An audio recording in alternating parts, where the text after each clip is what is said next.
नमस्कार, जोहार, मैं संजय और आप देख रहे हैं न्यूज झारखंड। चलिए जानते हैं सुबह से लेकर शाम तक की तमाम बड़ी खबरों को। पहली बड़ी खबर की बात तो सरकार ने बजट में शिक्षकों के लिए किया बड़ा ऐलान। 50% बढ़ेगा मानदेय, मनरेगा में बढ़ेंगे कार्य दिवस। झारखंड की हेमंत सोरेन सरकार ने आज गुरुवार को सदन में वित्त वर्ष 2022-23 के लिए बजट पेश कर दिया है। वित्त मंत्री रामेश्वर उरांव ने इस बार 1,01,101 करोड़ का बजट पेश किया है। इस बार बजट में स्वास्थ्य, कृषि और शिक्षा पर खास ध्यान दिया गया है। राज्य सरकार ने शिक्षकों को लेकर बड़ी घोषणा की है। बजट पेश करते हुए वित्त मंत्री ने कहा है कि राज्य में शिक्षकों की परेशानी पर सरकार गंभीर है। इस बार बजट में शिक्षकों के मानदेय में बढ़ोतरी करने का फैसला लिया गया है। सरकार टेट पास प्रशिक्षित शिक्षकों के मानदेय में 50% की बढ़ोतरी करने वाली है। राज्य के पारा शिक्षक अब सहायक अध्यापक के नाम से जाने जाएंगे। वही बजट में इस बार किसानों के लिए 25 करोड़ का कॉपर्स फंड बनाया गया है। इसके अलावा किसानों को कृषि उत्पादन क्षति से बचाने की योजना पर भी काम किया जाएगा। भूमिगत पाइपलाइन के जरिए खेतों तक पानी पहुंचाया जाएगा। जल संसाधन के लिए 1894 करोड़ रुपए आवंटित किए गए हैं। वित्त मंत्री रामेश्वर उरांव ने कहा है कि बजट में बिजली, पानी, सड़क, स्वास्थ्य और शिक्षा के साथ आधारभूत संरचना पर ध्यान दिया गया है। साथ ही ग्रामीण क्षेत्रों में रोजगार के लिए मनरेगा में 12,50,000 मानव दिवस का सृजन किया जाएगा। उरांव ने कहा है कि बजट केवल आय व्यय का दस्तावेज नहीं है, बल्कि यह जनता के सपनों को ठोस आकार प्रदान करता है। अगली बड़ी खबर की बात करें तो रिम्स में अप्रैल तक तैयार होगा 310 बेड का रैन बसेरा। रिम्स में अब राज्य के बाहर से आने वाले मरीजों को रहने के लिए भटकना नहीं पड़ेगा। इसके लिए रिम्स परिसर में 310 बेड का रैन बसेरा जल्द तैयार हो जाएगा। इसका करीब 95% काम हो चुका है। उम्मीद है कि अप्रैल के अंतिम सप्ताह तक काम पूरा कर रिम्स को हैंडओवर कर दिया जाएगा। G+5 तल्ले वाली बिल्डिंग में रिसेप्शन, वेटिंग हॉल, दवा दुकान व कैंटीन की सुविधा होगी। सामान रखने के लिए कमरों में अलमीरा भी बनेगी। रिम्स डेंटल कॉलेज के पीछे बन रहे रैन बसेरा पर 15 करोड़ लागत आएगी। जुलाई 2019 में तत्कालीन मुख्यमंत्री रघुवर दास, केंद्रीय ऊर्जा राज्य मंत्री RK सिंह और स्वास्थ्य मंत्री रामचंद्र चंद्रवंशी ने पावर ग्रिड के सौजन्य से इसके निर्माण का शिलान्यास किया था। अगली बड़ी खबर की बात तो झारखंड में कोरोना के 360 एक्टिव मामले। झारखंड में कोरोना मरीजों की संख्या लगातार कम हो रही है। इसी बीच राहत की बात है कि संक्रमित मरीजों की संख्या 25 से भी कम हो गई है। बावजूद राज्य में कोरोना मरीजों के मिलने का सिलसिला जारी है। राज्य में पिछले 24 घंटे में कोरोना से 62 लोग स्वस्थ हुए हैं। इसके विपरीत राज्य में कोरोना के 21 नए मरीज मिले हैं। स्वास्थ्य विभाग के अनुसार रांची से 7, बोकारो से 2, धनबाद से 7, पूर्वी सिंहभूम से 2, हजारीबाग से 1, लातेहार से 1 और पश्चिमी सिंहभूम से 1 मरीज मिले हैं। अगली बड़ी खबर की बात तो झारखंड के सभी विधानसभा क्षेत्र में खोले जाएंगे 33 डिग्री कॉलेज। जाने कितने पद है खाली। झारखंड के विधानसभा क्षेत्र में कुल 33 नए सरकारी डिग्री कॉलेज खोले जा रहे हैं। इन कॉलेजों में पठन पाठन सहित प्रशासनिक कार्य निपटाने के लिए प्राचार्य, शिक्षक व कर्मचारी के कुल 924 पद स्वीकृत हुए हैं।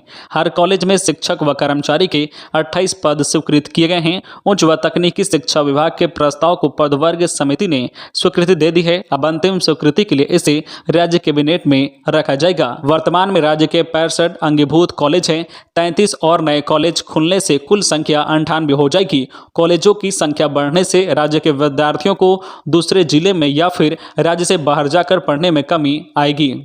खबरों में आगे बढ़ने से पहले आपसे रिक्वेस्ट है कि अगर आप चैनल को सब्सक्राइब नहीं किए हैं तो प्लीज चैनल को सब्सक्राइब करके बेल आइकन प्रेस कर दे, जिससे आपको झारखंड की हर छोटी बड़ी खबर का अपडेट आप तक पहुंचता रहे। चलिए बढ़ते हैं खबरों की ओर। अगली बड़ी खबर की बात तो 15 लाख बच्चों का खाता नहीं, अब मिलेगा नगद। राज्य के प्रारंभिक स्कूलों के 15 लाख छात्र छात्राओं का बैंक खाता नहीं है। इस वजह से मध्याह्न भोजन योजना के कुकिंग कॉस्ट की राशि उन्हें नहीं मिल सकी है। अब उन्हें नगद रूप से कुकिंग कॉस्ट की राशि का भुगतान किया जाएगा। इसके लिए झारखंड राज्य मध्याह्न भोजन प्राधिकरण ने सभी जिला शिक्षा अधीक्षकों को निर्देश दे दिया है। राज्य के 1ली से 8वीं के बच्चों को 2020-21 में 134 दिनों के कुकिंग कॉस्ट की राशि दी जानी थी। 1ली से 5वीं के बच्चों को 4.95 रुपए हर दिन के हिसाब से 663 रुपए और 6ठी से 8वीं के बच्चों को 7.45 रुपए हर दिन के हिसाब से 998 रुपए मिलेंगे। राज्य के 33,41,015 छात्र छात्राओं में से अब तक 55% करीब 18,40,000 बच्चों के बैंक खाते में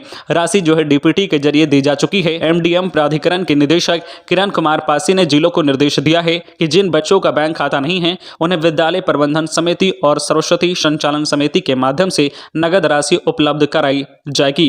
अगली बड़ी खबर की बात करें तो अगले सप्ताह से बढ़ सकते हैं पेट्रोल और डीजल के दाम। देश के 5 राज्यों में विधानसभा चुनाव के अगले सप्ताह समाप्त होने के साथ ही पेट्रोल और डीजल के दाम बढ़ने शुरू हो सकते हैं। अंतर्राष्ट्रीय स्तर पर कच्चे तेल की कीमत $110 प्रति बैरल से अधिक हो चुकी है। इससे तेल कंपनियों को सामान्य मार्जिन हासिल करने को लेकर पेट्रोल डीजल के दाम में 9 रुपए प्रति लीटर बढ़ोतरी करने की जरूरत है। रूस से तेल की आपूर्ति में दिक्कतें होने की आशंका से अंतर्राष्ट्रीय स्तर पर कच्चे तेल का दाम 2014 के बाद पहली बार $110 प्रति बैरल से अधिक पहुंच गए हैं। पेट्रोलियम मंत्रालय के अंतर्गत आने वाले पेट्रोलियम योजना और विश्लेषण प्रकोष्ठ के मुताबिक भारत जो कच्चा तेल खरीदता है उसके दाम 1 मार्च को $102 प्रति बैरल से अधिक हो गए हैं। ईंधन का यह मूल्य अगस्त 2014 के बाद सबसे ज्यादा है। ब्रोकरेज कंपनी जेपी मॉर्गन ने कहा कि अगले हफ्ते तक राज्यों के विधानसभा चुनाव समाप्त हो जाएंगे। अनुमान है कि इसके बाद प्रतिदिन ईंधन की कीमतों का बढ़ना शुरू हो सकता है। अगली बड़ी खबर की बात करें तो आगलगी से भारी नुकसान, 4 दुकान समेत एक घर जलकर खाक। खबर है लातेहार जिला के चंदवा थाना क्षेत्र की, जहां बीती रात ब्राह्मणी गांव में भीषण आग लगने की घटना सामने आई है। घटना में 4 दुकान समेत एक घर जलकर पूरी तरह से खाक हो गया है।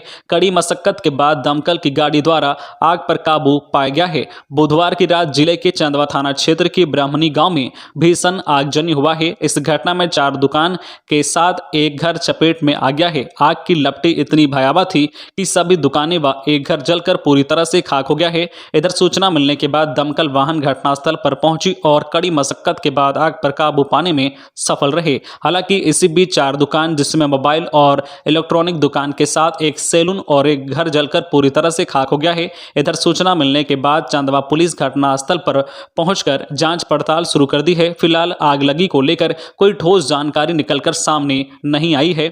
अगली बड़ी खबर की बात करें तो 9 मार्च को खतियान आधारित स्थानीय नीति को लेकर पदयात्रा।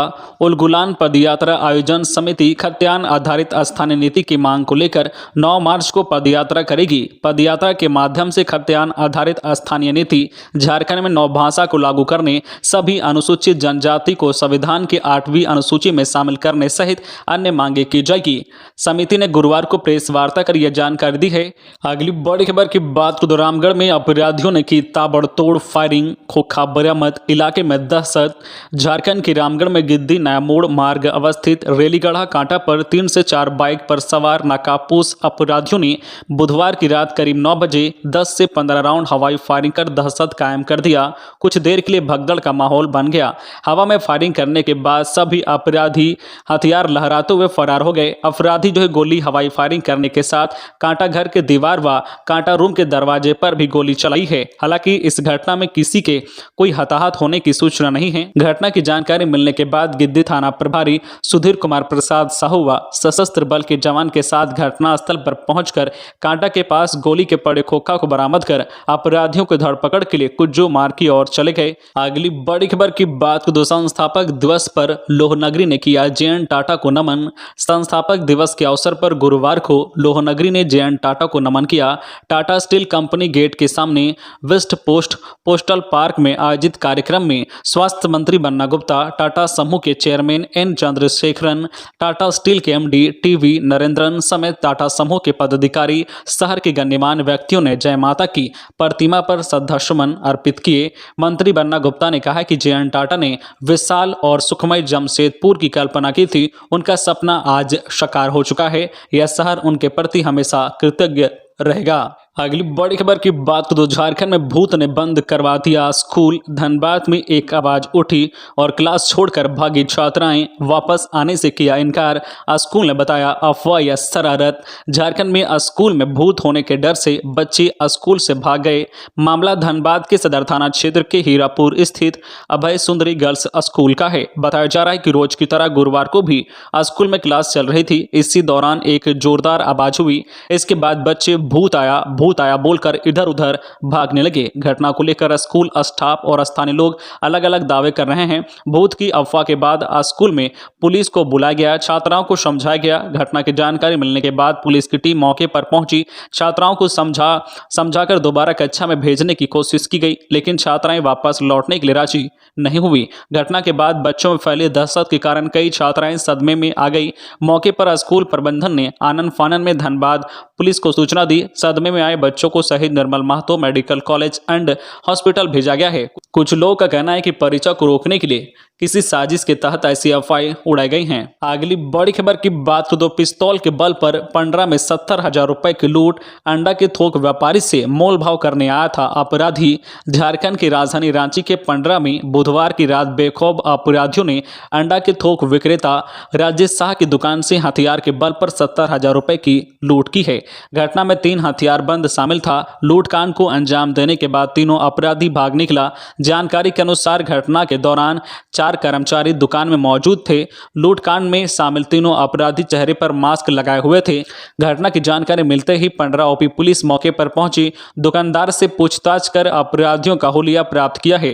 तो ये थी आज की झारखंड की टॉप बड़ी खबरें। इसी तरह झारखंड की हर छोटी बड़ी खबर देखने के लिए आप हमारे चैनल न्यूज झारखंड चैनल को सब्सक्राइब करके बेल आइकन प्रेस कर दीजिए, जिससे आपको झारखंड की हर छोटी बड़ी खबर का अपडेट आप तक पहुंचता रहे। तो आज के लिए बस इतना ही, हमें दीजिए इजाजत, फिर मिलते हैं नेक्स्ट न्यूज में।